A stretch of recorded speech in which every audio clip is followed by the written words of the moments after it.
নমস্কার। আজকে শুক্রবার রাত বেরোলেই আমার গুপুর আনন্দ উৎসব। অনেক দিনের ইচ্ছে ছিল আমি আমার গুপু সোনার জন্য একটা রূপোর বাঁশি আর একটা রূপোর মুকুট বানাবো। তাই এবছর আমি সেই ইচ্ছেটা পূরণ করলাম।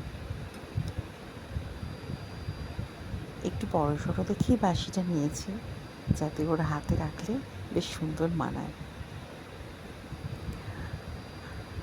আর ওর এই রূপোর ওপরেই বাঁশিটা করেছি এবং আমি সোনার জল করিনি, কারণ রূপোর একটা আলাদা সৌন্দর্য থাকে। আর এই যে মুকুটটা যে এত মিষ্টি হয়েছে না, আমার তো ভীষণ পছন্দ হয়েছে। আর প্রথমে ভাবছিলাম যে ওর মাথায় ঠিকঠাক সেট হবে কি না, কারণ ছোট বড়রও তো ব্যাপার আছে। কিন্তু আমি দোকানে কাকুকে বলাতে কাকু ঠিকঠাকভাবে একটুখানি ছোটও করে দিয়েছে। আর এইটা হচ্ছে রাজ ওর কপালের জন্য নিয়েছি বাঁশিটা। কি মিষ্টি না!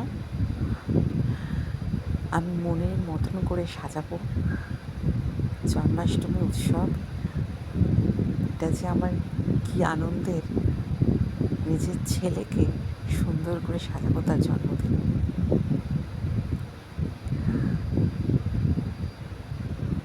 আর সেই সমস্ত কিছু আমি তোমাদের সাথে শেয়ার করব। যাই হোক, এটা কেমন হয়েছে আমাকে জানিও।